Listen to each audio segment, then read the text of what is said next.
POV, you're making albóndigas with me. I learned how to make it on a day when my whole family was sick, so I wanted to make something that actually felt like a hug in a bowl. So yeah, this one means a lot. Let's get into it. Episode 3. Alright, so I started with the veggie prep. Started with the corn, and yeah, that gave me some trouble. Tried cutting it like I was on a cooking show, but nope, ended up just snapping it in half and kept it moving. Then came 3 potatoes, 5 carrots, 4 celery sticks, and 2 calabacitas. That's Mexican squash, kind of like zucchini, but better.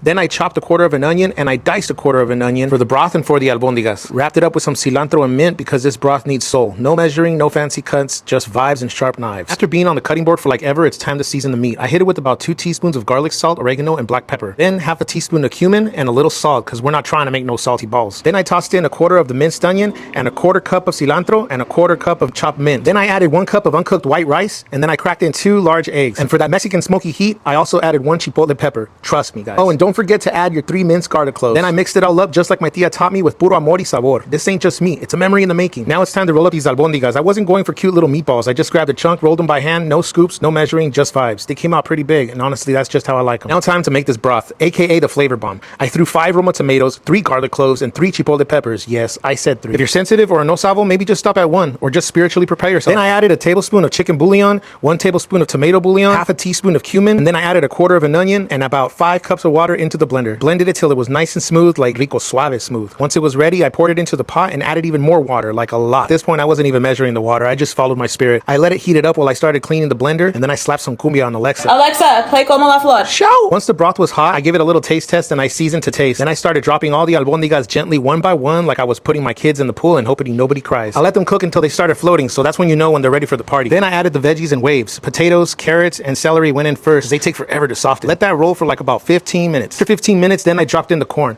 I know some people added in earlier, but I like mine with a little snap. Another 15 minutes later, I added the calabacitas. I let that go for about 5 minutes. Then after 5 minutes, I added a handful of cilantro. Yes, familia, the one I forgot to film earlier. And then I let it go for another 5 more minutes. Y así quedó. Albóndigas bien servidas, juicy meatballs, caldo con sabor, and veggies cooked just right. This ain't chef style, guys. This is con cariño, straight from the casa. It came out so good, I didn't even care, but I forgot to clean the stove. But hey, if your kitchen's a mess, you probably did it right. I'll see you in the next episode. Let's see what we can mess up next.